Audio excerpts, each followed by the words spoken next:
பெண்கள் எல்லாருமே திடீர்னு இறந்து போறாங்க, காணாம போறாங்க. அது ஏன் நடக்குது, என்ன நடக்குதுன்னு அந்த ஊருக்காரங்க யாருக்குமே புரியல.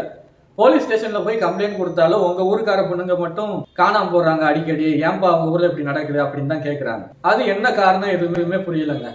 சரின்ட்டு செகண்ட் ஹாஃப் இப்படியே போய்கிட்டு இருக்கும்போது செல்வராகவனோட அக்கா கடன் வாங்கியிருந்தாங்கல்ல, அது மைம் கோபிட்டு தான் வாங்கியிருந்தாங்க.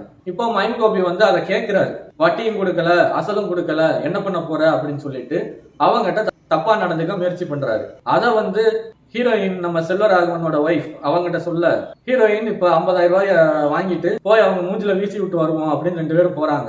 போன இடத்துல மைம் கோபி என்ன பண்றாரு, அந்த அக்காவை பின்னாடி தள்ளி உட்கார வச்சுட்டு அந்த ஹீரோயினை கெடுத்துடுறாரு.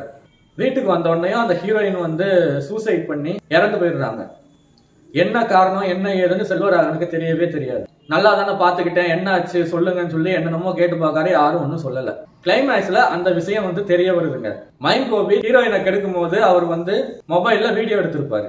அந்த வீடியோ என்னன்னா ஹீரோயினை மட்டும் இல்ல, அந்த ஊர்ல இருக்கிற நிறைய பொண்ணுங்களை அப்படிதான் பண்ணிருப்பாரு. அந்த மொபைல் உடஞ்சு போய் அந்த கடையில கொடுத்துருக்கனால அந்த கடையில இருக்கிற பையன் பார்த்துட்டு செல்வராகவன்கிட்ட சொல்லிடுவான். இதுல ட்விஸ்டான விஷயம் என்னன்னா, ரோடு சரியில்லாம அந்த சின்ன குழந்தை இறந்து போல, அதுவும் அவங்க தான் பண்ணிருக்காங்க அப்படின்னு கிளைமேக்ஸ் கடைசி ஒரு 15 நிமிஷத்துல செல்வராகவனுக்கு எல்லா விஷயமும் தெரிய வருது. இப்ப செல்வராகவன் என்னங்க பண்ணுவாரு, அந்த ட்விஸ்ட நீங்க கண்டிப்பா தியேட்டர்ல தான் பார்க்கணும்.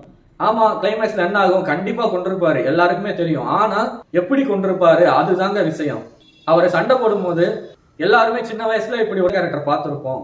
அப்படிங்கிற அளவுல அவர் நேச்சுரலா தன்னோட ஆக்டிங்ல சூப்பரா பண்ணி ஒரு 3 சம்பவம் பண்ணிருக்காருங்க. அந்த சம்பவம் அதுவும் செல்வராகவன் பண்ணிருக்காரு. அதை நீங்க கண்டிப்பா ஒரு தடவை தியேட்டர்ல தான் பார்க்கணும். அதை எப்படி பண்ணாரு அப்படிங்கறது. இந்த படத்தை கண்டிப்பா குடும்பத்தோட பாருங்க, ஒரு நல்ல அனுபவமா இருக்கும். இதோட நான் அடுத்த விமர்சனத்துல உங்களை சந்திக்கிறேன். நன்றி, வணக்கம்.